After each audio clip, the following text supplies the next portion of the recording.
ඇයි ඔයාට මෙහෙම වෙන්නේ කියලා හිතන ඔයාට උත්තරේ මම මේ කියන කතාවල තියෙනවා. ඔයා හැදෙන්න ඕන කෙනෙක්.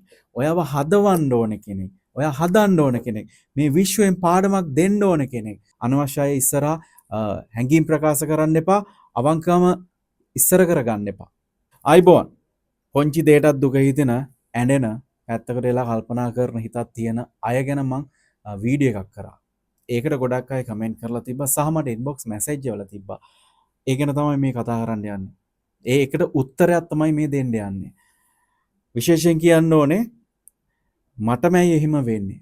ඕක ගොඩක් අයගේ හිතේ තියෙන ප්‍රශ්නයක්. මං හරි සංවේදී. පුංචි දෙයටත් ඇඬෙනවා. ඇයි මට මෙහෙම වෙන්නේ? ඇයි ආදරේ නිසා මම්ම පරාජය වෙන්නේ කියලා. කට්ටිය හිතනවා. මගෙන් මේ ප්‍රශ්නේ අහලා තිබ්බා. මම කියනවා ඔයාටම තමයි එහෙම වෙන්න ඕනේ කියලා. නිකමට හිතලා බලන්න එකපාරක් දෙපාරක් තුන් පාරක් ආදරේ නිසා එකපාරක් දෙපාරක් තුන් පාරක් ආදරෙන් පරාජය වුණා නම් ඔය කියන විදිහට තුන් පාරක් හරි ආදරේ නිසා වේදනාව වින්දනා ඔයා තමයි වැරදි. උපදේශයක් දෙන්නද? පළවෙනි පාර ආදරේ නිසා ඔයා පරාජය වෙනවා.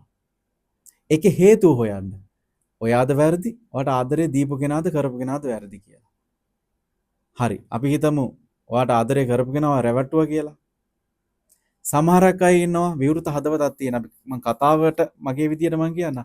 අපේ හිත හරි අර විවෘත වෙලා තියෙන දොරක් වගේ. අපේ හිතට ඕනම කෙනෙක් ටික්මනින් එන්න පුළුවන්.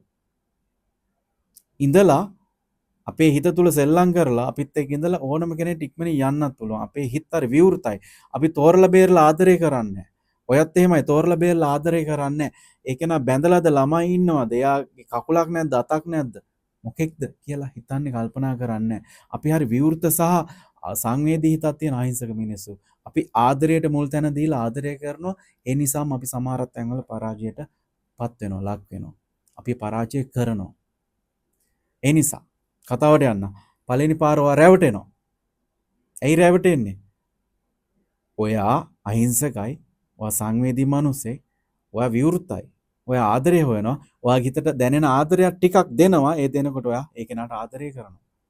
නමුත් ඒ කෙනා ඉන්නේ ඔයා ළඟට නවතින්න නෙමෙයි. ඔයත් එක්ක ජීවිතේ සම්පූර්ණයෙන්ම මරණකම්ම ගෙවන්න බලාපොරොත්තු වෙන කෙනෙකුත් නෙමෙයි. හැබැයි ඔයා එහෙම නෙමෙයි. ඔයා කෙනෙක් හොයන්නේ ජීවිත කාලෙම මරණ එකට ඉන්න ආදරය කරන්න. ඉතින් ඒ කෙනා යනවනේ. ඊට පස්සේ ටිකක් කල් යනකොට ඒක මැකීගෙන එනකොට ඒ වේදනාව දුක ඔයාගේ හිතට ආයෙ කෙනෙක් එනවා. ඔය ආදරය කරනවා ආයෙත් අර විදියටම ඒ විදියටම ජීවිතය ගත